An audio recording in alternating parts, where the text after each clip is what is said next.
तो now start chemical bonding. और chemical bonding में आफ्टर वेस्पर थ्योरी हम स्टार्ट कर रहे हैं बॉन्ड पैरामीटर, जिसमें हम बॉन्ड एंगल, बॉन्ड लेंथ के बारे में जानकारी लेंगे। और कोई चीज बॉन्ड लेंथ और बॉन्ड एंगल का कोई जो लॉजिकल चीजें हैं हम एक्सप्लेन करेंगे बैक बॉन्डिंग से कुछ चीजें। और उसके बाद हम पढ़ेंगे पोलर और नॉन पोलर के बारे में। तो ये हमारा पढ़ने का सीक्वेंस होगा। तो नाउ मैं स्टार्ट कर रहा हूं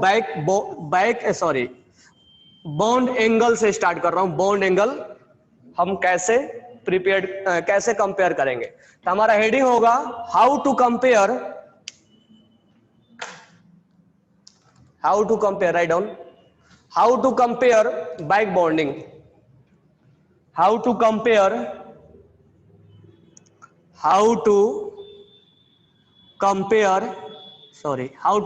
बॉन्ड लेंथ, नहीं back bonding, bond angle, how to compare bond angle, हम बॉन्ड एंगल को कैसे कंपेयर करें। तो ध्यान से सुनना, जैसे मैं बोल रहा हूं उसी को फॉलो करना। केस 1 हम लेंगे। केस 1 में हम क्या करेंगे, सबसे पहले फाइंड आउट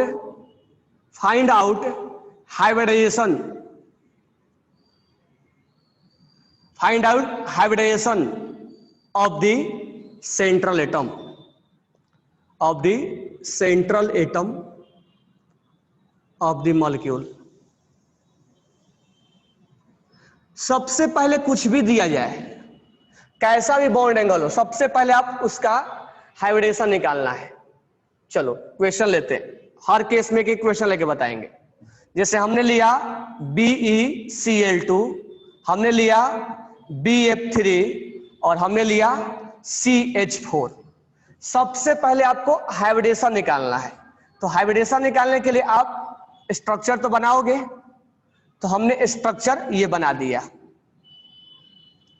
अब हमें बोला है इसमें कि बॉन्ड एंगल का कंपेयर करवाओ, बॉन्ड एंगल का आप कंपेयर करो। How to compare bond angle, bond angle का कंपेयर करो। तो इसका हाइब्रिडेशन sp हो गया, इसका हाइब्रिडेशन sp2 हो गया, इसका हाइब्रिडेशन sp3 हो गया। अच्छा, इसमें हमने एक भी एग्जांपल में लोन पेयर नहीं लिया है, ठीक है, इसलिए केस 1 लिया हमने, इसमें लोन पेयर नहीं है।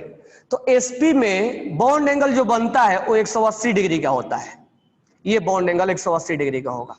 तो bond angle between Cl, Be and Cl is 180 degree, and bond angle between ये तीनों, ये bond angle between F, B, F is 120 degree, क्योंकि 120 ये sp2 है। और ये जो बॉन्ड एंगल होगा ये 109.28 होगा। तो bond angle between HCH is 109.28, ठीक है। अब यहां से हमें जब लोन पेयर नहीं है तो हमें कंपेयर करने में कोई प्रॉब्लम है नहीं, ठीक है। तो हम बोल देंगे सबसे ज्यादा जो बॉन्ड एंगल हमें दिख रहा है, तो पहला हमारा हो जाएगा BeCl2 is greater then, BeCl2 is greater then BF3, BF3 is greater then CH4। क्योंकि इसमें लोन पेयर नहीं है तो हम बिना कोई आर्गुमेंट का कॉन्फिगरेशन, उसका हाइब्रिडेशन निकाल के और हम बता देंगे कि बॉन्ड एंगल का कंपेयर ये होगा, ठीक है। तो ये केस 1 में हमारा आया जहां लोन पेयर वगैरह नहीं है। तो write down case 1, write down case 1 हो गया, लिख लिए।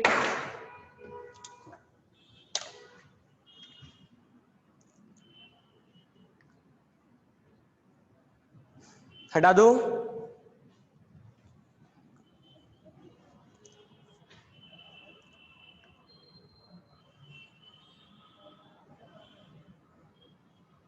सबने लिख लिया ना। चलो अब केस 2 लेते हैं। अब केस 2 का हम एग्जांपल लेते हैं क्योंकि आप भी जब कंपेयर करवाओगे तो ऐसे ही कंपेयर करवाओगे जैसे मैं करवा रहा हूं। अब केस 2 में हम लेते हैं, केस 2 में हम एग्जाम्पल लेते हैं। एग्जाम्पल में हमने लिया CH4 NH2 और H2O। हो सकता है ये आपको केस 2 ऐसा मिले, बरोबर है क्या? ऐसे नहीं कि यही एग्जाम्पल मिले, ये आपको पैटर्न मिले, ऐसा पैटर्न मिलेगा आपको। तो सबसे पहले हमने क्या बोला था, चाहे केस 1 हो या केस 2 हो, आप हाइब्रिडेशन जरूर निकालोगे। आप पहले हाइब्रिडेशन निकाल दो। तो जब हाइब्रिडेशन निकालोगे तो इसमें जो हाइब्रिडेशन आएगा वो आएगा sp3। तो बॉन्ड एंगल कितना हम बोलेंगे 109.28 हो गया, ठीक है। अब यहां पर हम NH3 में हम पहले स्ट्रक्चर बना देंगे और स्ट्रक्चर बनाने के बाद हम यहां पर हाइब्रिडेशन निकालेंगे। मतलब हाइब्रिडेशन हमें निकालना ही निकालना है। अभी हम हाइब्रिडेशन निकाल के छोड़ देंगे। अब यहां पर वाटर का हम बॉन्ड बनाएंगे और यहां पर हम हाइब्रिडेशन लिखेंगे। तो हमारा काम होगा, पहला हमारा काम होगा सेंट्रल एटम का हाइब्रिडेशन लिखना। तो हमने लिख दिया। अब हम डिसाइड कैसे करेंगे, अब हाइब्रिडेशन जब sp3 है तो बॉन्ड एंगल कितना होना चाहिए था 109.28 होना चाहिए था। लेकिन ये लोन पेयर और ये बॉन्ड पेयर के रिपल्सन के वजह से ये बॉन्ड थोड़ा सा कॉन्ट्रैक्ट होगा, ऐसे नीचे की ओर झुकेगा ये। तो हम ये बोलेंगे, हम एग्जैक्ट डेटा नहीं जानेंगे। ऐसे एक लोन पेयर पे याद रखना 2 डिग्री का डिक्रीमेंट होता है, लगभग एक लोन पेयर पे 2 डिग्री का डिक्रीमेंट होता है, ऐसा माना गया है। तो यहां पर ये लोन पेयर की वजह से ये बॉन्ड जो है एक्चुअल में होना चाहिए था इतना, लेकिन ड्यू टू लोन पेयर ये थोड़ा सा कॉन्ट्रैक्ट होगा। तो यहां हमें थोड़ा सा बॉन्ड एंगल कम लिखना होगा। अब कितना कम होगा, नहीं भी आए तो कोई प्रॉब्लम हमें नहीं है। तो हमें यहां पर तो याद है ये 107 के आसपास होता है, मतलब 2 डिग्री कम हुआ है। नहीं भी याद है तो कोई प्रॉब्लम नहीं है। अब ध्यान दो, यहां है sp3, बॉन्ड एंगल होना चाहिए था 109.28 होना चाहिए था, क्योंकि हम बिना अगर लोन पेयर चेक करें तो ये एंगल sp3 का होता है, हम जानते हैं। लेकिन यहां 2 लोन पेयर है, यहां तो एक था, तो यहां 2 लोन पेयर की वजह से रिपल्सन ज्यादा है यहां, तो यहां मोर रिपल्सन है, मोर रिपल्सन है। तो रिपल्सन ज्यादा होने की वजह से यहां बॉन्ड एंगल में बहुत ज्यादा कमी आएगी, यानी ये और कॉन्ट्रैक्ट होगा, ऐसे ये और झुकेगा अंदर की तरफ। तो अगर आपको नहीं भी याद है कि कितना होगा, तो ये थोड़ा सा कम होगा, ये बहुत कम होगा, और इसका जो बॉन्ड एंगल होता है 104.5 डिग्री होता है एक्चुअल में जो होता है। हमें तो यहां याद है इसलिए मैं लिख दे रहा हूं। मान लो कहीं नहीं याद है डेटा तो कोई प्रॉब्लम नहीं है, तुम लॉजिक लगा के बोल सकते हो कि ये थोड़ा सा कम होगा, ये बहुत कम हो, मतलब लगभग 4 डिग्री के अराउंड कम होगा, क्योंकि 2 लोन पेयर है, तो 2 लोन पेयर तो 4 डिग्री के अराउंड कम हुआ। हालांकि 4.4 के अराउंड कम हुआ है, तो 4 डिग्री का ऐसे अप्रोक्स मान लिया गया है कि 2 डिग्री के अराउंड कम होगा। अब इसमें तो कम होने की कोई संभावना है नहीं, क्योंकि इसमें तो लोन पेयर है नहीं। तो इसमें जितना चाहिए उतना ही है एक्सपेक्टेड, और जितना आना चाहिए उतना ही है। लेकिन इसमें इतना होना चाहिए था और इतना होता है, मतलब थोड़ा सा कम होता है। इसमें बहुत कम होगा क्योंकि इसमें ज्यादा लोन पेयर है। तो अगर हम बॉन्ड एंगल का कंपेयर करें तो CH4 then NH3 then H2O, ठीक है। तो हमें सबसे पहले हाइब्रिडेशन निकालना है। हाइब्रिडेशन निकालने के बाद अगर लोन पेयर नहीं है, केस 1 में लोन पेयर नहीं था, तो हमें वहीं पर डिसीजन ले लेना है। अगर by the way lone pair है तो आप सेंट्रल एटम को हाइब्रिडेशन निकालने के बाद आप जाओगे लोन पेयर के पास। तो go to lone pair, lone pair.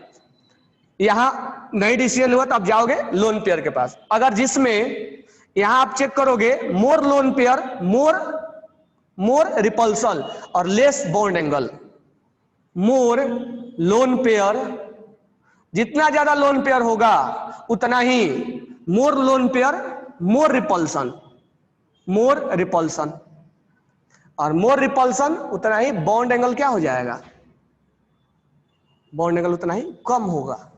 तो हमारा दूसरा कंक्लूजन जो है वो ये है। तो हमने केस 2 में यहां तक पहुंचे हैं। किसी को डाउट है? अब ये बोलोगे सर यही एग्जांपल मिलेगा क्या? नहीं, केस मिलेगा आपको। आपको केस ऐसा ही मिलेगा।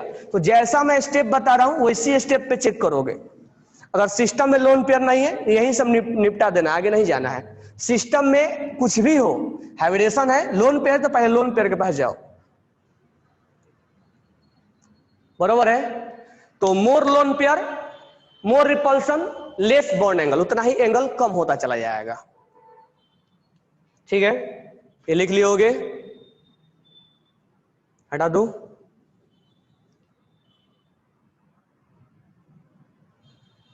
इसमें कोई डाउट नहीं है ना?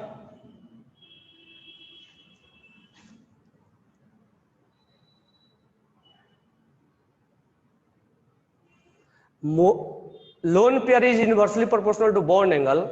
इनवर्सली नहीं बोलेंगे, अभी वेस्पर थ्योरी में पढ़ के आए ना कि मोर लोन पेयर है तो क्या करता है, रिपल्सन करता है। रिपल्सन करेगा तो बॉन्ड झुकेगा ऐसे।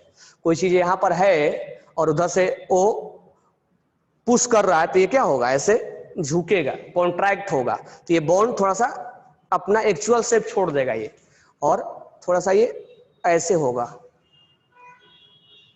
तो ये वेस्पर का ही एप्लीकेशन हम पढ़ रहे हैं कि लोन पेयर की वजह से क्या होता है, थोड़ा सा बॉन्ड घट जाता है। तो हम वेस्पर का ही सारी चीजें हम देख रहे हैं। अब केस हम 3 में आते हैं। केस 3 में हम एग्जांपल ले रहे हैं। एग्जांपल में हमने आपको लिया H2O, हमने लिया आपको H2S, हमने लिया H2T और हमने लिया H2PO।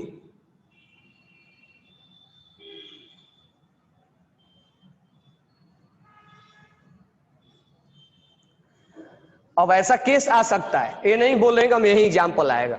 तो सबसे पहले हमारा क्या काम करना है, हाइब्रिडेशन लिखना है। तो हम यहां पर ऑक्सीजन के आउटर सेल में 6 इलेक्ट्रॉन होता है, हम 6 लिख देंगे और 2 यहां पर। हाइब्रिडेशन हो गया इसका sp3। अभी हम आगे कुछ भी नहीं करेंगे, हमारा काम है हाइब्रिडेशन निकालना। हमने हाइब्रिडेशन निकाल दिया, बस हमारा जो काम है वही करेंगे, उसके अलावा कोई अलग से दिमाग नहीं लगाएंगे। सल्फर उसी ग्रुप का है, अच्छा सब एक ही ग्रुप के हैं, ओल्ड स्टाइल से टीपो सब एक ही ग्रुप के हैं। इसका भी हाइब्रिडेशन sp3 है। सेलेनियम, इसके भी आउटर सेल में 6 इलेक्ट्रॉन है, क्योंकि सब एक ही ग्रुप के हैं तो आउटर सेल में एक ही इलेक्ट्रॉन रहेगा। टेलेनियम आउटर सेल में 4 इलेक्ट्रॉन है तो इसका भी sp3 होगा। सॉरी, आउटर सेल में 6 इलेक्ट्रॉन है, 2 लोन पेयर होगा। पोलोनियम 2 लोन पेयर होगा और यहां पर 2 बॉन्ड होगा। हाइब्रिडेशन sp3 होगा, इसका भी sp3 होगा। तो हमारा सबसे पहला काम था, बिना सोचे समझे हमने क्या निकाल दिया, हाइब्रिडेशन निकाल दिया। अब हाइब्रिडेशन सबका क्या आ गया, सेम आ गया, तो हम यहां से डिफरेंशिएट कर नहीं सकते हैं। देखो इससे पहले वाला क्वेश्चन में हाइब्रिडेशन क्या आया था, सबका सेम आया था। तो अपने आप हम सेकंड स्टेप पे जाएंगे। जब हाइब्रिडेशन, या हो सकता है मिक्सिंग क्वेश्चन हो, तो मिक्सिंग हो तो हम वहां से निकालते जाएंगे, जहां लोन पेयर है कहां लोन पेयर नहीं है, तो वहां से हम समझ में आ जाता है। तो हम लॉजिकल बातें सीखेंगे, रटे रटाए कोई भी चीज नहीं सीखेंगे। तो सबसे पहले हमने हाइब्रिडेशन निकाला, हाइब्रिडेशन इक्वल है, हमें अभी कोई दिमाग नहीं लगाना है कि लोन पेयर है कि नहीं है, क्या है कि क्या नहीं। हाइब्रिडेशन सेम आ गया, तो यहां से हम कुछ भी चीज अलग से डिफरेंशिएट नहीं कर सकते। तो हमारा जो काम है वो हम करेंगे, इधर उधर नहीं जाएंगे, बिल्कुल स्टेप वाइज चलेंगे हम। हमारा काम है हाइब्रिडेशन निकालना, हमने हाइब्रिडेशन निकाल दिया। ऑब्जर्व कर लेंगे हाइब्रिडेशन का, सबका बॉन्ड हाइब्रिडेशन सेम आया। उसके बाद हमारा काम क्या है, लोन पेयर के पास जाना। अब यहाँ 2 लोन पेयर है, यहाँ 2 है, यहाँ 2 है, यहाँ 2 है, यहाँ 2 है, लोन पेयर भी सेम आ गया। तो जब ये सेम आया था तो हम इसके पास गए थे, और जब ये सेम आएगा तो हम कहाँ जाएंगे, यानी अब डिसीजन कैसे होगा, हम कैसे डिसीजन लेंगे, how to take the decision, हमारा डिसीजन कौन लेने वाला होगा। तो हम जाएंगे सेंट्रल एटम पर। हम कहा जाएंगे, सेंट्रल एटम पर। सेंट्रल एटम पे जाके क्या करोगे, सेंट्रल एटम पे जाके जाने के बाद हम इलेक्ट्रोनेगेटिविटी चेक करेंगे। इलेक्ट्रोनेगेटिविटी चेक करेंगे। इलेक्ट्रोनेगेटिविटी चेक करके क्या करेंगे, मोर इलेक्ट्रोनेगेटिव, मोर बॉन्ड एंगल, जितना ज्यादा इलेक्ट्रोनेगेटिविटी होगा उतना ही बॉन्ड एंगल ज्यादा रहेगा। लेकिन अब बात रहा क्यों, तो क्यों का मैं एक्सप्लेनेशन अलग से दूंगा। यहां पर जो अपना सीक्वेंस है वो रहेगा, क्योंकि क्यों का देने लगूंगा तो सब भर जाएगा। तो क्यों का जवाब मैं दे रहा हूं अभी कि इलेक्ट्रोनेगेटिविटी ज्यादा होने से बॉन्ड एंगल ज्यादा होता है, ऐसा क्यों। तो क्यों का हम जवाब अलग से देंगे, लेकिन हमारा पहले आंसर तो निकाल ले हम क्या हुआ। तो इस तीनों में, चारों में, पांच में मोर इलेक्ट्रोनेगेटिव कौन है, सेंट्रल एटम। ओल्ड स्टाइल से टिपो, ओल्ड स्टाइल से टिपो। मोर इलेक्ट्रोनेगेटिव, मोर एंगल, तो इसका इलेक्ट्रोनेगेटिविटी इस सीक्वेंस में है, तो एंगल भी इसी सीक्वेंस में होगा। तो पहले इसको लिख लो, फिर मैं इसका रीजन बता रहा हूं ऐसा क्यों हुआ है।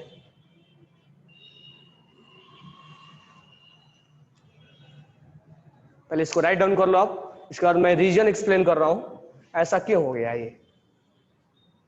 तो फर्स्ट स्टेप पे हमें सीक्वेंस वाइज जाना है।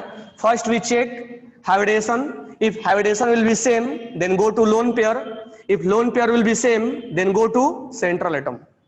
फर्स्ट में आप सेंट्रल एटम में मत चले जाना, सीक्वेंस वाइज जाना है। अगर ये सेम आया तो इस पे जाना है, ये सेम आया तो इस पे जाना है।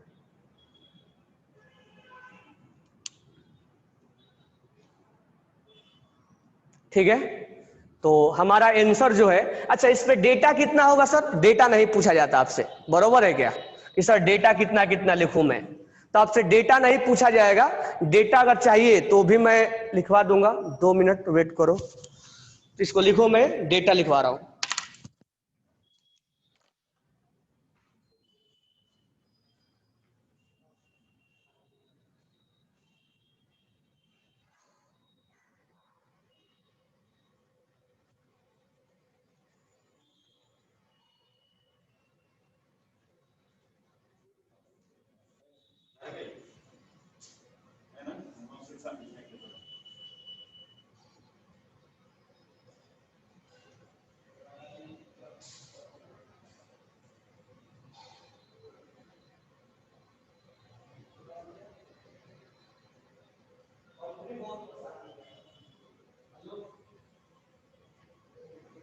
बोलिए कौन। Madam I have already informed you, call me after 6 o'clock।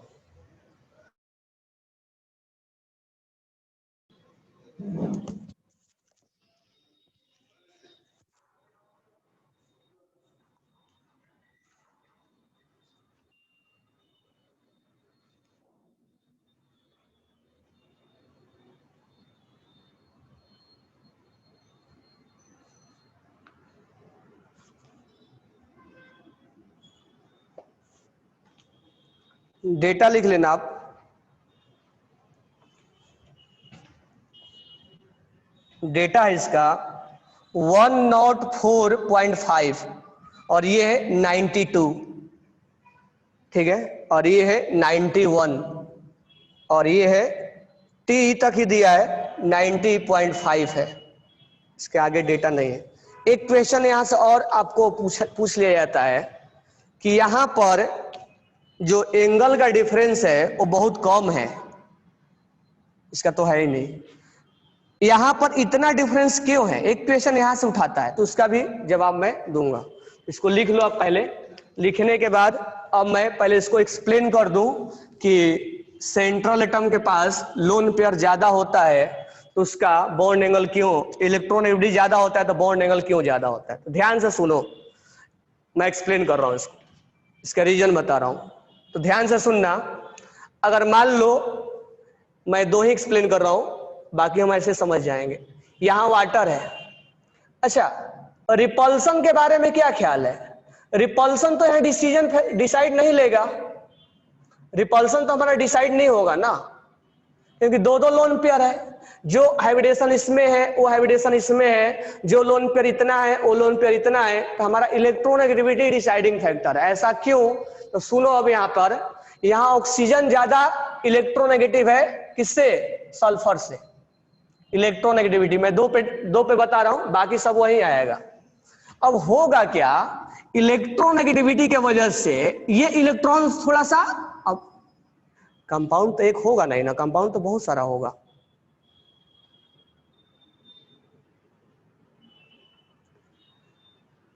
तो यहां पर ये इलेक्ट्रॉन जो है थोड़ा सा शिफ्ट हो जाएगा, किधर, हाइड्रो, ये ऑक्सीजन की तरफ शिफ्ट हो जाएगा। हम तो एक मॉलिक्यूल्स के बारे में बात कर रहे हैं ना, होंगे बहुत सारे मॉलिक्यूल्स, तो ऑक्सीजन की तरफ इलेक्ट्रॉन्स का डेंसिटी बढ़ जाता है, कुल मिला के ये है। तो मुझे ये बताओ कि यहां इलेक्ट्रॉन्स क्लाउडिंग इस ऑक्सीजन के चारों तरफ ज्यादा होगा या सल्फर के चारों तरफ ज्यादा होगा? किसके तरफ इलेक्ट्रॉन्स क्लाउडिंग ज्यादा होंगे? ऑक्सीजन की तरफ होगा। तो हम बोलेंगे कि more electronegativity of oxygen, more electron clouding, electron clouding, clouding ज्यादा हो रहा है किसके अलाउंग? जो मोर सेंट्रल एटम है।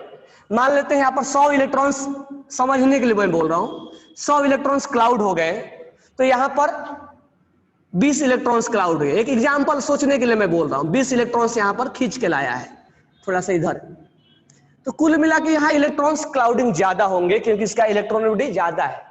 अच्छा, क्लाउडिंग से क्या होगा?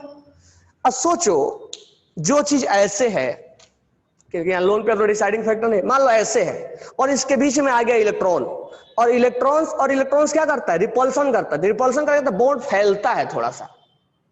ये मत सोचना कि 109.28 से भी ज्यादा हो जाएगा, नहीं, ये बॉन्ड थोड़ा सा स्लाइटली बढ़ता है ऐसे, क्योंकि इसके बीच में क्या है? इलेक्ट्रॉन्स है। तो इस इलेक्ट्रॉन्स के वजह से मोर electronegative of oxygen, more electron clouding, clouding से क्या होगा? इस इलेक्ट्रॉन के रिपल्सन की वजह से थोड़ा सा बॉन्ड एक्सपेंड हो जाता है, थोड़ा सा बढ़ जाता है, ड्यू टू इलेक्ट्रॉन रिपल्सन। देखो इसलिए स्लाइडली कम हुआ, थोड़ा थोड़ा कम हुआ है, due two electron repulsion bond increase slightly. यानी ये हमारा इसका लॉजिक है। तो लॉजिक तो अपने जगह पे है, हमें डायरेक्ट आंसर करना होगा तो क्या पकड़ना होगा? मोर इलेक्ट्रोनेगेटिव होगा तो मोर बॉन्ड उसका एंगल होगा, ठीक है। लॉजिक अपने जगह पे है, लॉजिक का इतना ही मीनिंग है। Sir size of the central atom से लिंक किया जा सकता है क्या? Size of the central atom से, साइज से बोलो या इलेक्ट्रोनेगेटिविटी से बोलो, साइज ज्यादा होगा तो इलेक्ट्रोनेगेटिविटी क्या होगा? कम होगा। साइज ज्यादा होगा तो इलेक्ट्रोनेगेटिविटी क्या होगा? कम होगा। कम होगा तो बॉन्ड एंगल कम होता है वो, ठीक है। तो हम यहाँ पर ये मेन जो रीजन देगा, अगर रीजन भी देता है तो इलेक्ट्रोनेगेटिविटी वो देता है कि मोर इलेक्ट्रॉन क्लाउडिंग, ये रीजन भी पूछ लेगा कि इसका ज्यादा है इसका कम क्यों है, तो हम देंगे कि oxygen is more electronegative than sulphur, that's why more electron will be clouding around oxygen, and here oxygen will be more repulsion, then bond will be slightly increase, bond will be slightly increase, bond will be slightly increase। तो ये logic समझ में आ गया होगा, आ गया है ना? किसी को डाउट है? नहीं होना चाहिए। अच्छा, एक क्वेश्चन और रह गया कि सर इतना यहां डिफरेंस क्यों है, तो एक क्वेश्चन लिख लो, हालांकि मैं एक्सप्लेनेशन बाद में दूंगा। why bond angle is large difference between H2O and H2S, ये ड्रायंगल रूल जब पढ़ाएंगे तब बताएंगे वहां पे। why bond angle is large difference between, why bond angle is large difference between H2O and H2S, या एंगल डिफरेंस बहुत ज्यादा है इनके कंपेयर में, तो बहुत कम कमा रहे हैं।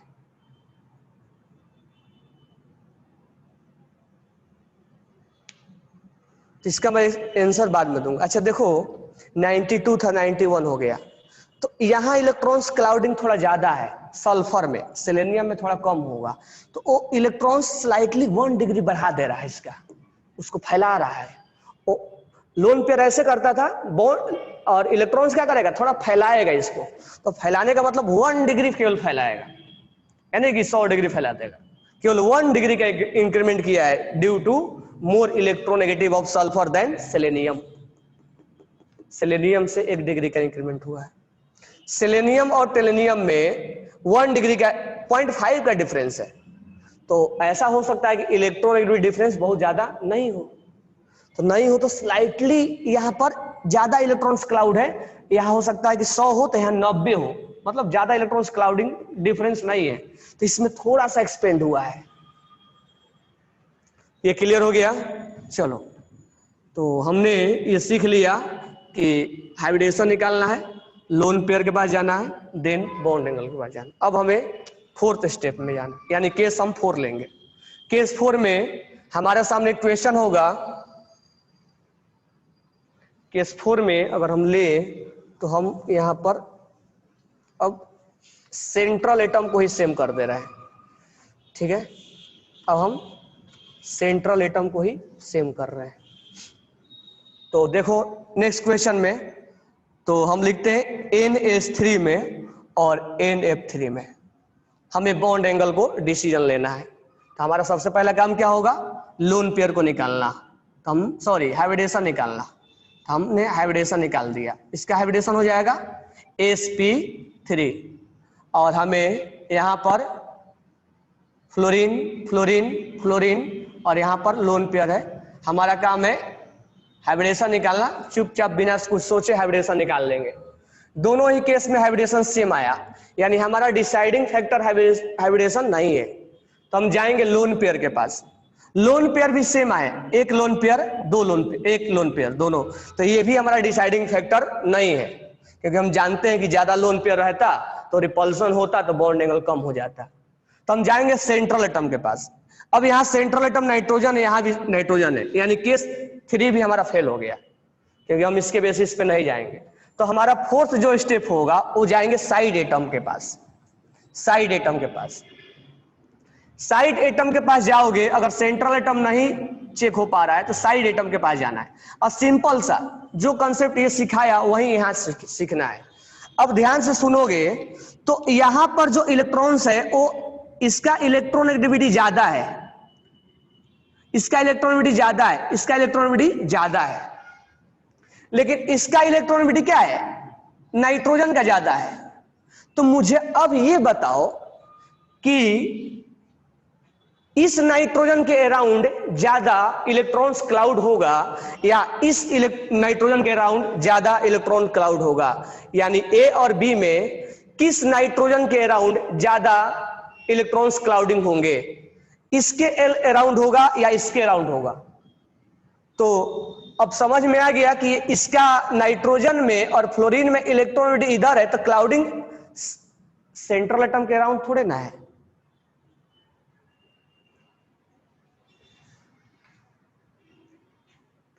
तो 2-3 आंसर गलत भी आया है। अच्छा चलो ऐसे सोच लो, ये नाइट्रोजन है, नाइट्रोजन इधर खींच रहा है इलेक्ट्रॉन, तो इधर इलेक्ट्रॉन्स बढ़ेगा।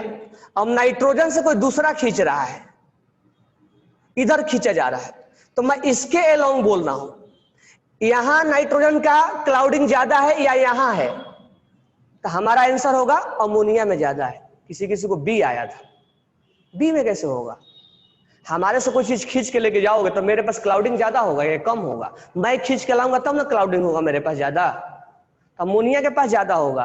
तो अब अमोनिया के पास ज्यादा है, तो पहले जब सेंट्रल एटम देख रहे थे तुम, तो यहां सेंट्रल एटम सेम था, लेकिन इलेक्ट्रॉन्स क्लाउडिंग हमारा मेन फैक्टर है। कहां गया क्लाउडिंग, इलेक्ट्रॉन्स क्लाउडिंग कहां ज्यादा है, this one is main factor.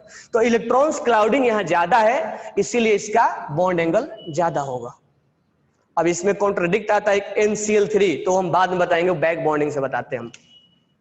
एक यहां आता है NCl3 भी आता है, लेकिन हम उसको एक्सप्रेशन बाद में देंगे। तो कुल मिला के हमारा ये 2 केस जो है ऐसा जिसमें हम इलेक्ट्रॉन्स क्लाउडिंग चेक किया करते हैं, इलेक्ट्रॉन्स क्लाउडिंग हम चेक किया करते हैं। तो इलेक्ट्रॉन्स क्लाउडिंग पे इलेक्ट्रॉन्स कहां है ज्यादा, तो हमारा कंसेप्ट यही रहेगा। तो यानी 4 और 5 में कंसेप्ट यही काम कर रहा है। कुल मिला के इलेक्ट्रोनेगेटिविटी कहने का मतलब क्या हुआ, मोर इलेक्ट्रॉन्स क्लाउडिंग हुआ है। इलेक्ट्रोनेगेटिविटी कहने का मतलब ये हुआ कि मोर इलेक्ट्रॉन क्लाउडिंग है, मोर इलेक्ट्रॉन क्लाउडिंग है। जितना ज्यादा क्लाउडिंग होगा उतना ही ज्यादा उसका बॉन्ड एंगल ज्यादा होगा। अब इस केस में सेंट्रल एटम है तो हमें समझ में नहीं आ रहा था, लेकिन जब इस एटम को देख के पता लगाए कि कौन नाइट्रोजन के पास ज्यादा हो रहा है या इस नाइट्रोजन के पास तो कि इस नाइट्रोजन के पास, तब हमें समझ में आया कि यहाँ इलेक्ट्रॉन्स क्लाउडिंग ज्यादा है, इसलिए बॉन्ड थोड़ा सा क्या होगा, एक्सपेंड होगा और यहाँ बॉन्ड एंगल बढ़ जाता है। ठीक है, ये बॉन्ड एंगल स्लाइटली बढ़ जाएगा आपका। इसका डेटा भी होता है लेकिन मेरे को डेटा याद नहीं है, बट इसका ज्यादा होगा। ठीक है, तो ये 4 हमारा तरीका हुआ बॉन्ड एंगल जानने का। यही 4 हमारा परफेक्ट तरीका है, और भी तरीके हैं लेकिन ये हमारा 4 परफेक्ट तरीका है जानने का, एक सीक्वेंस वाइज हमारा ये तरीका है। अब हम जो और भी बॉन्ड एंगल बताएंगे, लेकिन बाकी जो बॉन्ड एंगल होगा उसका एक्सप्लेनेशन हम अलग से देंगे। अभी बहुत सारा बॉन्ड एंगल अभी कॉन्ट्राडिक्ट हो रहा है होगा, लेकिन ये 4 हमारा मेन, जब जब आपको कंपेयर करने की बारी आएगी तो ये 4 चीजें दिमाग में बैठाना। बाकी जो बॉन्ड एंगल का कंपेयर होगा उसका लॉजिक हम अलग देंगे। 107, 101, तो यहां लिख लेना 101.9 है और ये तो 107 होता ही है।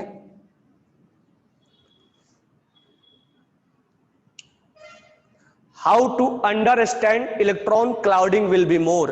ओके, ये मान लो सेंट्रल एटम है, यहां ये सेंट्रल एटम है, कौन सा, ये नाइट्रोजन है सेंट्रल एटम, यहाँ 3 बॉन्ड बना हुआ है, लगा हुआ है। अगर ये वाला इधर से खींच के लेके जाए, इधर से इलेक्ट्रॉन्स खींच के लेके जाएगा, तो खींच के लेके जाएगा तो कहां कलेक्ट करेगा, अपने पास में कलेक्ट करेगा ना। जब इधर से खींच के कोई चीज लेके जाएगा, किधर खींच के लेके जा रहा है, अपने अलोंग, अपने तरफ कोई चीज खींचेगा। मैं किसी को खींच के लेके आऊंगा तो मेरे तरफ उसका क्लाउडिंग होगा ना। अच्छा, अगर कोई खींच के लेके, इधर से खींच के इधर लेके जा रहा है, मतलब अलोंग नहीं है, उल्टा है, तो यहां क्लाउडिंग क्या होगा, सेंट्रल एटम पे कम हो जाएगा।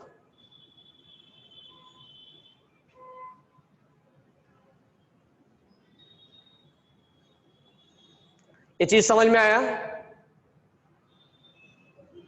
अभी मैं ये चीजें बताया, अभी हम क्वेश्चन करेंगे, ये हमने कंसेप्ट बताया, अभी कंसेप्ट के बेसिस पे आपको अप्लाई करना होगा। तो जब हम प्रैक्टिस करेंगे तब हम अप्लाई करेंगे। अभी इस समय हमने कंसेप्ट बताया, अभी हम डिफरेंट कंसेप्ट बताएंगे, तब हम चीजों को यूज करना सिखाएंगे, तब हम प्रैक्टिस करवाएंगे। तो कोई चीज इधर खींच के जाएगा तो उधर इलेक्ट्रॉन क्लाउडिंग क्या होगा, ज्यादा होगा। किसी को डाउट है, ये 4 पॉइंट में किसी को डाउट है? ठीक है, तो हमने 4 पॉइंट सीख लिया, जब भी कंपेयर करने की बारी आएगी यही 4 पॉइंट आपका काम करेगा। अब हम कुछ एक्स्ट्रा चीजें अब सीख रहे हैं बॉन्ड एंगल के बारे में, जिससे हम अलग से एक्सप्लेन कर सके।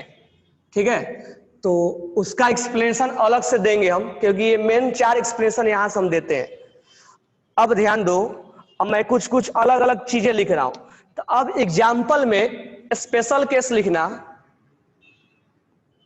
स्पेशल केस लिखने का मतलब ये नहीं कि ये एक्सेप्शन है, इसका लॉजिक अलग है। तो मैं पहले लॉजिक लिखवा दे रहा हूं, उसके बाद मैं इसको एक्सप्लेन करूंगा। तुम बोलोगे सर एक्सप्लेन, तो मैं एक्सप्लेन अलग से करूंगा, पहले लिख लो। हम किसका बात कर रहे हैं, बॉन्ड एंगल का। पहले आप लिख लो, तब हम बात करेंगे बॉन्ड एंगल का।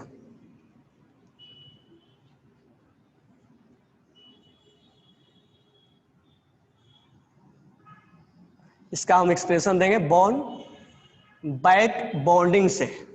की पॉइंट हमारा होगा बैक बॉन्डिंग। यहां जो हमारा एक्सप्लेनेशन होगा वो होगा बैक बॉन्डिंग, यानी ये दोनों का एक्सप्लेनेशन आपको बैक बॉन्डिंग से हम देंगे, नहीं तो एक कॉन्ट्राडिक्ट हो जाता है। NCl3, NH3 और NF3, इस दोनों का तो हमने दे दिया, लेकिन इसका देने के लिए हमें बैक बॉन्डिंग की जरूरत पड़ेगा। तो हम अब यहां से सीखना स्टार्ट करेंगे, पहले बैक बॉन्डिंग, तब हम लॉजिकल बातें किया करेंगे। ठीक है,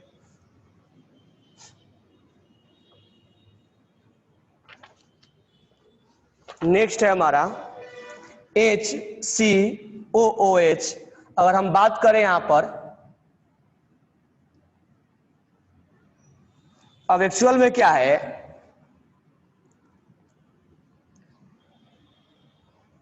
एक्चुअल में हो क्या रहा है, ये sp2 है, ठीक है। तो बॉन्ड एंगल तो 120 डिग्री होना चाहिए, लोन पेयर तो है नहीं, लेकिन यहां पर डबल बॉन्ड के वजह से ये अल्फा और ये बीटा, अच्छा ये सेम रहेगा। क्या अल्फा और बीटा सेम रहता है? तो नहीं, alpha not equal to beta, alpha is larger than beta. ये मैं एक्सप्लेन करूंगा अलग से क्यों, ड्यू टू, तो मैं अभी लिख लो बस, स्लाइटली थोड़ा सा बड़ा हो जाता है, तो पहले आप लिख लो कॉन्ट्रडिक्ट कहां कहां है, इसके बाद मैं अलग से 1 बाय 1 एक्सप्लेन करूंगा। कॉन्ट्रडिक्ट कहां कहां आता है वो पहले आप लिख लो, उसके बाद हम एक्सप्लेनेशन देंगे, क्योंकि एक्सप्लेनेशन देने के लिए हमें बैक बॉन्डिंग पढ़ना जरूरी है। नेक्स्ट है 5th पॉइंट, CO3-2 में अब यहां रिजोनेंस होने के वजह से, ड्यू टू रिजोनेंस, सारे बॉन्ड एंगल और बॉन्ड लेंथ बराबर होते हैं। All bond angle and CO bond length are equal. ये इसका कॉन्ट्रडिक्ट है, यहां पर ये नहीं हो रहा है, यहां पर जबकि सब हो रहा है। यानी यहां अल्फा, बीटा और गामा में बोल दूं, यहां बोलूंगा alpha equal to beta equal to gamma.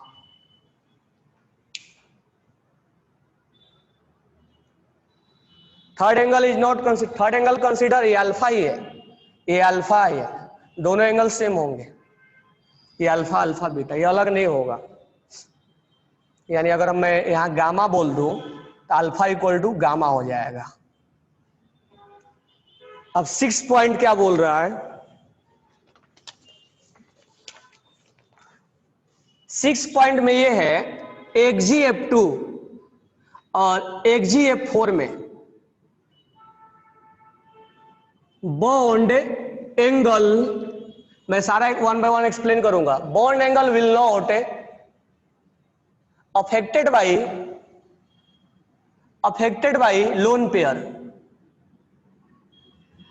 इसमें जो लोन पेयर है वो बॉन्ड एंगल, जो एंगल है वो लोन पेयर की वजह से अफेक्टेड नहीं होता है।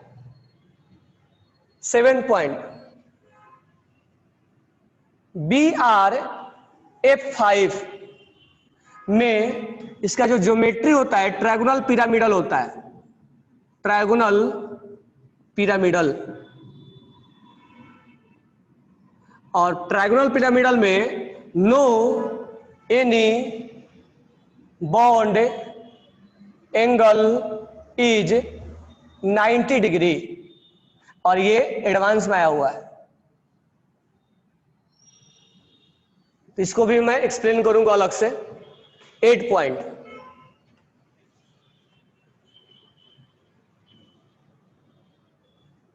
NH3 इज लार्जर देन, ये तो हो गया ना, अलग से भी लिख सकते हो आप 8 पॉइंट को, NH3 is larger then NF3, ये तो अभी अभी हमने एक्सप्लेन किया।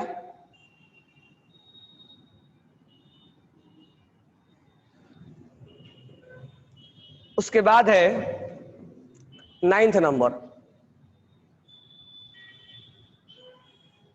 9th नंबर ये है CS3, थोड़ा सा मैं छोटा छोटा लिख रहा हूं, CS3 और यहां माइनस है, और C, क्योंकि ऐसा ऐसा एक एक मैं एक्सप्लेन कर दूंगा तो आपको इस चीज का नॉलेज, आगे भी कोई क्वेश्चन आता है, ऐसा नहीं कि यही एग्जांपल आएगा, उसके बेसिस पे कैसा भी क्वेश्चन आएगा तो आप बना ले जाओगे।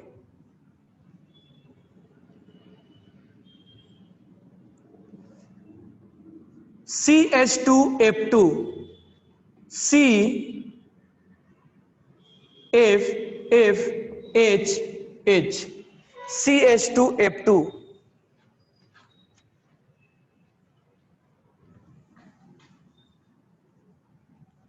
CH2F2।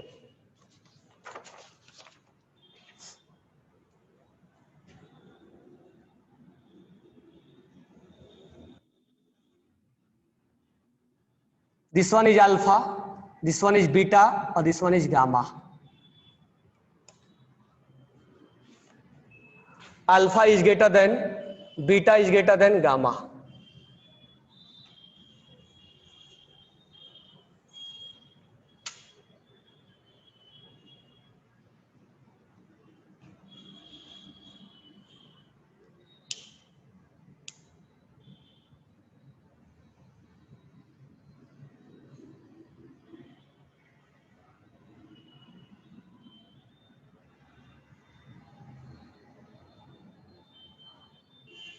एक और स्टार बना के लिख लेना, हालांकि इसमें नहीं है।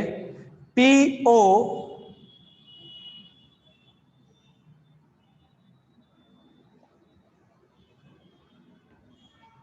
POCl3 और एक और बना के लेना, इसका स्ट्रक्चर बनाना, और POCl2F, दोनों का स्ट्रक्चर इंपॉर्टेंट है, तो ये अलग से मैं बोल रहा हूं। अब मुझे यहां पर 10 पॉइंट्स आपको बॉन्ड एंगल मैंने लिख के दिया हूं। अब 10 पॉइंट्स को एक्सप्लेन करना है बॉन्ड एंगल, तो उसमें एक्सप्लेनेशन के लिए हमें क्या चाहिए, बैक बॉन्डिंग चाहिए। तो पहले मैं बैक बॉन्डिंग टीच करूंगा।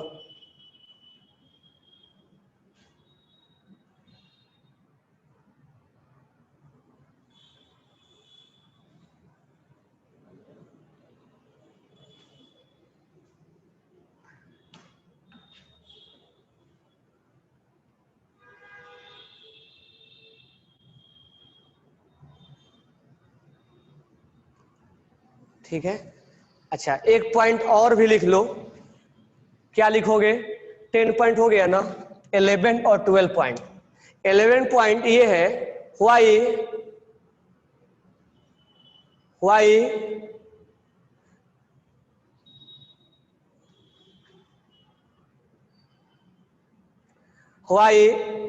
NH3 का बॉन्ड एंगल 107 होता है, जबकि PH3 का लगभग 94 के अराउंड होता है। इतना डिफरेंस क्यों? और वाई अभी अभी जो पढ़ा है H2O में क्या होता है, 104 होता है 0.5, और H2S में लगभग 101 के बराबर होता है। वाई ऐसा क्यों, इतना डिफरेंस क्यों? तो 2 क्वेश्चन का हमारा आंसर और भी है। कुल मिला के 12-13 पॉइंट हमने ऐसे लिख दिया, जिससे इसके आगे एक भी क्वेश्चन आपको मोस्टली मतलब इस कंसेप्ट के बेसिस पे एक भी आपको इधर से उधर टच समझ नहीं होगा एंगल का। तो इतना अगर आप सीख लोगे एंगल का लॉजिक बनाना, ये नहीं कि यही क्वेश्चन, इसका अगर लॉजिक बनाना सीख लिए इतना 12 क्वेश्चन का, तो बॉन्ड एंगल से रिलेटेड जितने भी क्वेश्चन आएंगे वो हमारा आसानी से सोल्व हो जाता है। तो हमारा 4 पॉइंट इससे पहले सिखाया था, ये हर पॉइंट में 10 नंबर ये है, 10 नंबर ये है, 10 नंबर ये है।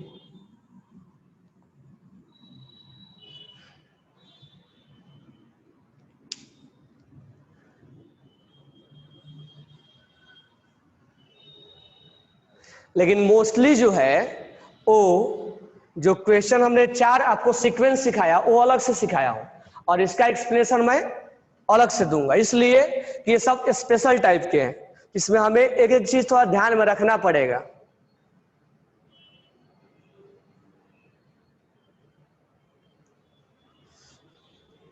इसका एक्सप्लेनेशन हो जाए, डबल बॉन्ड रिपल्सन ज्यादा होता है। Double bond DB repulsion is more than DB।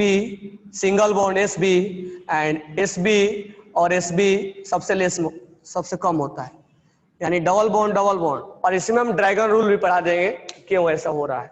ठीक है, तो इस सबके एक्सप्लेनेशन करने के लिए हमने ड्रैगन रूल, एक नया रूल लेके आएंगे। इसमें एक बॉन्ड एंगल बैक बॉन्डिंग लेके आएंगे, तो हमें 2-3 चीज पहले सिखाएंगे, तब हम आगे बात करेंगे।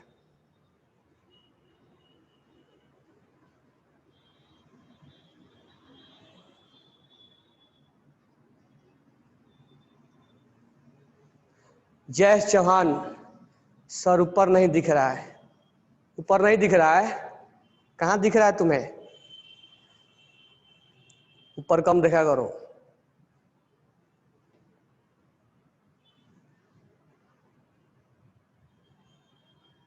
अभी दिख रहा है क्या?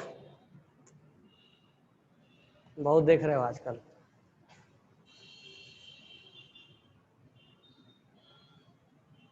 चलो तो इसको हम एक्सप्लेन करेंगे बैक बॉन्डिंग से।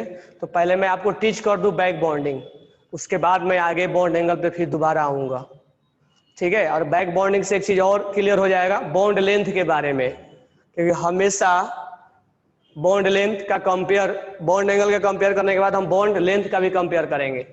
बॉन्ड लेंथ में भी लोचा है, तो उसको भी हम सीखेंगे कि कैसे हम कंपेयर किया जाए हमें। तो ये हो गया, लिख लिया आपने?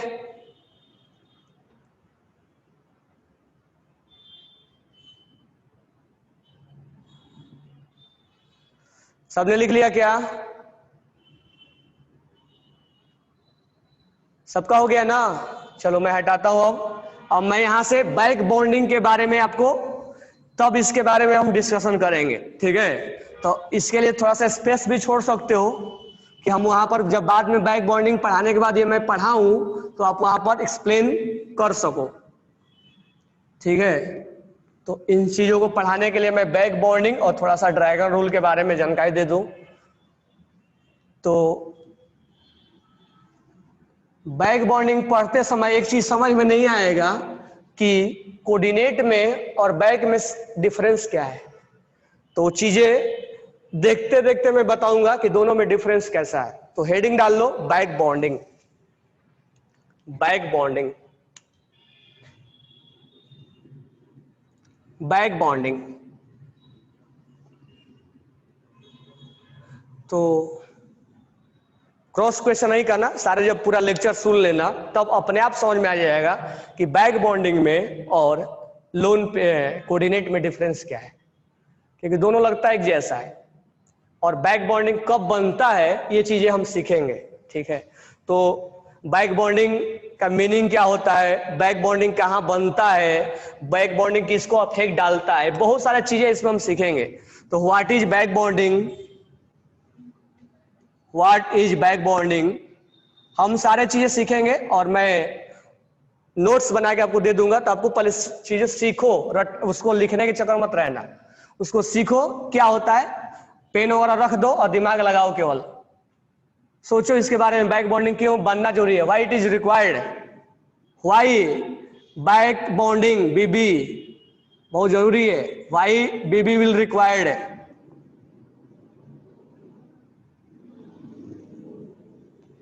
समझ में आ गया ना? कैसे हम करेंगे, कैसे हम बॉन्ड बनाएंगे, व्हाट इज बैक बॉन्डिंग, कैसे, इसका रिक्वायरमेंट क्या है, हाउ टू फॉर्म बीबी,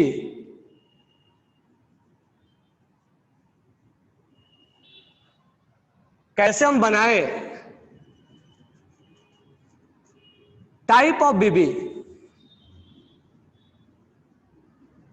ये कितने टाइप के होते हैं, बीबी के टाइप क्या है,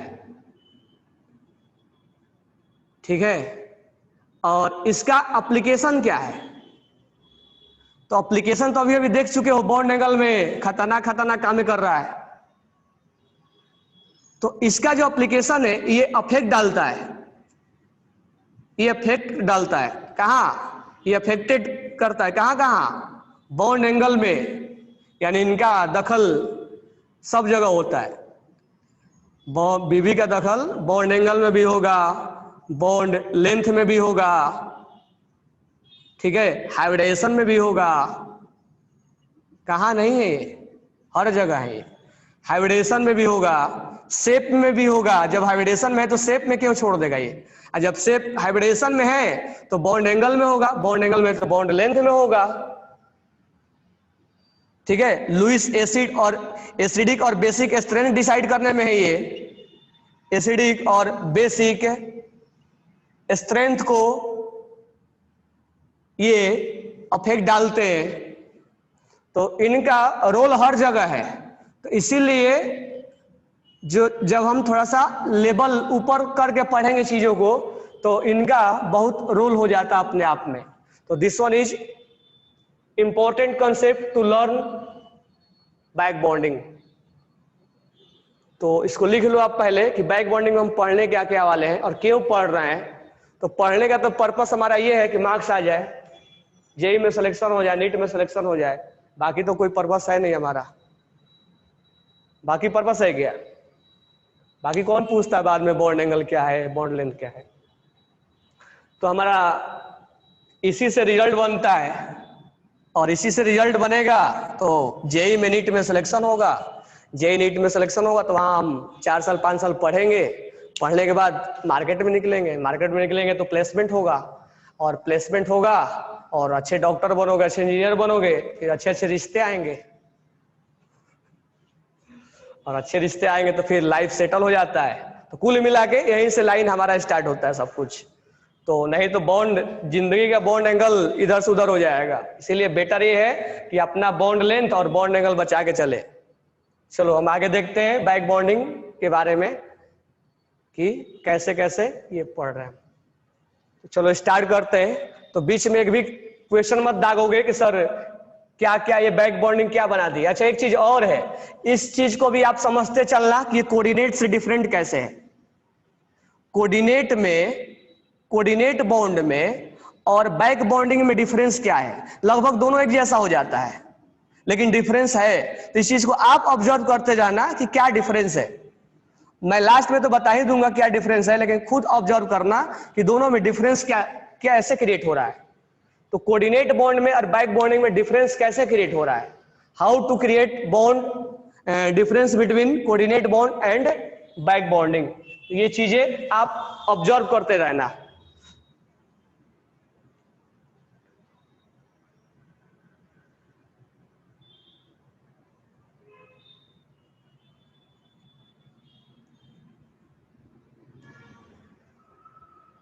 समझ में आ गया? चलो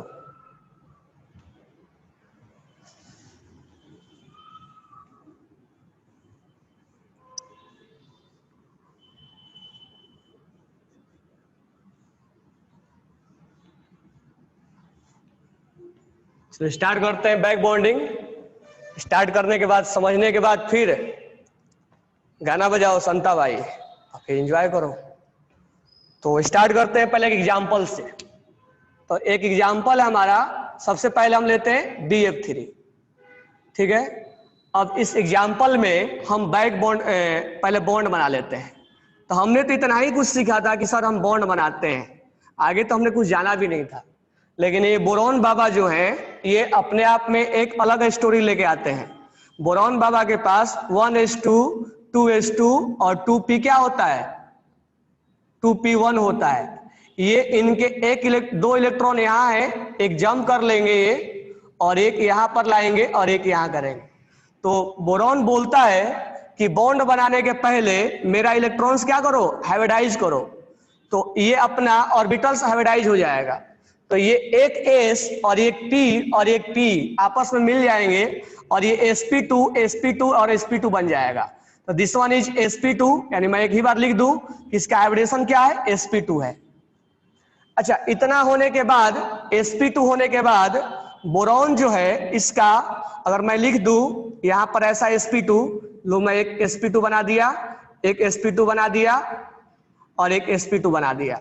this one is sp2, sp2 और sp2। बॉन्ड बनाने के पहले बोरॉन अपना क्या किया है, हाइब्रिडाइज किया है।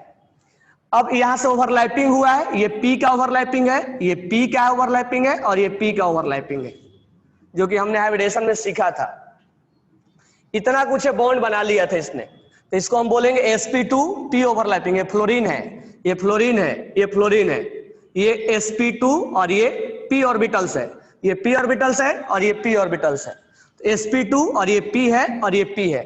तो हमने यही बनाया था और यहाँ पर हमने इसको बोल दिया था कि ये sp2 हाइब्रिडेशन है और बॉन्ड एंगल 120 डिग्री होगा ना, 120 डिग्री,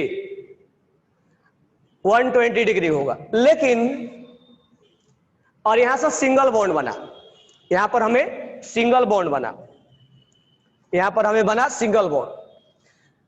तो लोगों ने बोला कि ये सिंगल बॉन्ड है तो इसका बॉन्ड लेंथ जो होना चाहिए 1.52 एंगस्ट्रॉम होना चाहिए, लेकिन होता है 1.38। सबसे पहले दिमाग में आना चाहिए कि बॉन्ड बैक बॉन्डिंग बन क्यों रहा है, जरूरी क्या है बनना इसको, ये बैक बॉन्डिंग कंसेप्ट आ कहां से गया है। सब चीज तो हमने पढ़ लिया, हमने हाइब्रिडेशन पढ़ लिया, वेस्पर पढ़ लिया, ये कहां से बैक बॉन्डिंग आ गया। तो बैक बॉन्डिंग आने के पीछे रीजन ये है कि इस लेंथ को मेजर किया गया एक्चुअल में, मतलब थ्योरेटिकली तो 1.52 एंगस्ट्रॉम आना चाहिए, ये चाहिए वाला है, ये इतना आना चाहिए, लेकिन इतना होता है, इतना होता है, ये बॉन्ड एंगल कम कैसे हो गया इसका। सब चीज तो सही सही जा रहा था, हाइब्रिडाइजेशन भी होगा, लोन पेयर तो है भी नहीं, ये इतना चाहिए और इतना हो गया, ये कहां से आ गया। तब जनरेशन हुआ कि इसमें कहीं ना कहीं बीबी का रोल है, तो बीबी के रोल की वजह से ये बॉन्ड एंगल बॉन्ड लेंथ कम हुआ है। यानी कि यहां पर कहीं ना कहीं हमें बैक बॉन्डिंग को जानना पड़ेगा कि यहां कुछ ना कुछ हुआ है। अब हुआ कुछ ऐसा है कि यहां पर एक इनके वैकेंट ऑर्बिटल था, ये खाली जगह था। अच्छा, एक चीज और है कि बैक बॉन्डिंग तो समझ में आया क्यों बनता है, क्योंकि जो चीज दिख रहा है वो है नहीं एक्चुअल में। बॉन्ड लेंथ इतना होना चाहिए तो इतना है, तो उसका कुछ लॉजिक है कि कम क्यों हुआ, रीजन क्या है। तो रीजन होने का रीजन ये है कि इसमें बैक बॉन्डिंग बन रहा है। अच्छा, एक चीज और है कि इसका ऑक्टेट कंप्लीट नहीं हुआ, इसका ऑक्टेट कंप्लीट नहीं हुआ है, इसके पास 6 इलेक्ट्रॉन है, यानी ये हाइपोवैलेंट है। हाइपोवैलेंट मतलब 6 से कम है, हाइपर नहीं है, हाइपो है, हाइपोवैलेंट है, मतलब ये इलेक्ट्रॉन डिफिशियंट है, इलेक्ट्रॉन ये डिफिशियंट है, इलेक्ट्रॉन्स की कमी है। तो इसकी चाहत होगी कि कोई हमें लोन पेयर डोनेट कर दे और कहीं ना कहीं से हमारा ऑक्टेट कंप्लीट करवा दे। तो ये चाहता है कि कहीं ना कहीं से हमारा ये ऑक्टेट कंप्लीट करने के चक्कर में रहता है कि हम तो अभी क्या है, हमारे पास इलेक्ट्रॉन्स कम है, 8 है नहीं हमारे पास, हम हाइपोवैलेंट में आते हैं, हम इलेक्ट्रॉन्स सेंट्रल एटम पे केवल 6 है। तो ये कहीं ना कहीं से चाहता है कि हमारे पास कोई लोन पेयर हमें दे दे और अपना बॉन्ड बना ले। तो कुल अगर हम मिला के बात करें कि बैक बॉन्डिंग का जनरेशन कब होता है, बैक बॉन्डिंग कब बनता कब है, तो एक्चुअल में पहला कॉन्सेप्ट तो ये समझ में आया कि ये बॉन्ड जो लेंथ है वो, ये बॉन्ड लेंथ किसका बॉन्ड लेंथ, बी और एल का, ये बॉन्ड लेंथ इतना होना चाहिए था क्योंकि सिंगल बॉन्ड है, तो लेकिन ये एक्चुअल में इतना होता है। दूसरा, इसका इलेक्ट्रॉन डिफिशियंट है ये, तो इलेक्ट्रॉन डिफिशियंट होने के वजह से इसके पास 6 इलेक्ट्रॉन है, ये हाइपोवैलेंट है, इसका मतलब इसका चाहत होगा कि हम अपना ऑक्टेट कंप्लीट करें। How to complete their octet, देखो कंप्लीट होगा या नहीं होगा वो अलग बात है, लेकिन उसकी चाहत जरूर है कि हम कंप्लीट कर लें। तो ऐसे केसेज में बैक बॉन्डिंग का फॉर्मेशन होता है। अब जब ऐसे केसेज में होता है, अब बैक बॉन्डिंग बनने के लिए कंडीशन क्या है, मतलब ऐसे जब केस होता है तब उसको बैक बॉन्डिंग बनने को लिए आ रहा, मतलब कंसेप्ट ये आया बैक बॉन्डिंग कि यहां पर बैक बॉन्डिंग बन रहा है, नाम तो हमने दिया है ना। अब हुआ क्या है कि ये बैक बॉन्डिंग बनने के पीछे कंडीशन ये है कि इसके पास एक खाली वैकेंट ऑर्बिटल होना चाहिए, क्योंकि ये अभी खाली है पूरा, शेयरिंग इन्हीं तीनों का हुआ है ना। अब इसके पास एक लोन पेयर है, तो ये लोन पेयर क्या बोलेगा कि मेरे पास लोन पेयर रखा हुआ है और तुम्हारे पास इलेक्ट्रॉन्स की कमी है, तो हम क्यों ना तुम्हें अपना लोन पेयर ट्रांसफर कर दे, हम अपना लोन पेयर तुम्हें क्यों ना ट्रांसफर कर दे ताकि तुम्हारा ऑक्टेट भी कंप्लीट हो जाए। होगा नहीं, वो चाहत रखता है कि हमारा हो जाए। करने का मतलब ये हुआ कि इसको बस थोड़ा सा हेल्प कर रहा है कि लो काम चला सकते हो अपना लोन पेयर मेरे लोन पेयर से, यानी ऑक्टेट की तरफ तुम बढ़ सकते हो। ऐसा नहीं कि ऑक्टेट हो भी गया इसका, नहीं, ऑक्टेट कंप्लीट नहीं होता इसका, वो बस इसको सपोर्ट कर रहा है, इसको बैक साइड से कि लो, इसलिए नाम पड़ा हुआ बैक बॉन्डिंग, बैक साइड से सपोर्ट कर रहा है कि टेंशन मत लो, हम तुम्हें लोन पेयर देने की कोशिश कर रहे हैं ट्रांसफर करने की कोशिश कर रहे हैं तुम्हारे वैकेंट ऑर्बिटल में, ताकि तुम थोड़ा सा स्टेबिलिटी फील करो। हालांकि फिर भी उसका ऑक्टेट कंप्लीट होता नहीं है। तो ऐसे केसेज में ये अपना लोन पेयर इस वैकेंट ऑर्बिटल को यानी सेम कोऑर्डिनेट की तरह एक डोनर हो गया और एक एक्सेप्टर हो गया। हालांकि डिफरेंस समझ में आएगा कि सर कोऑर्डिनेट में और इसमें डिफरेंस क्या है, वो आगे आगे धीरे धीरे एग्जांपल बताऊंगा, तो खुद तुम एनालिसिस करना दोनों में डिफरेंस क्या है, मैं नहीं बताऊंगा, तुम खुद बताना। पहले इतना लिख लो, फिर मैं आपको 10-15 एग्जांपल्स दिखाता हूं। टाइम भी हो गया, तो 10-15 एग्जांपल्स भी दिखाता हूं जिसमें कि बैक बॉन्डिंग बनता है। तो पहले मैं आपको एग्जांपल्स बताऊंगा, तब वहीं से समझ में आ जाएगा कि बैक बॉन्डिंग बनने के लिए कंडीशन क्या है।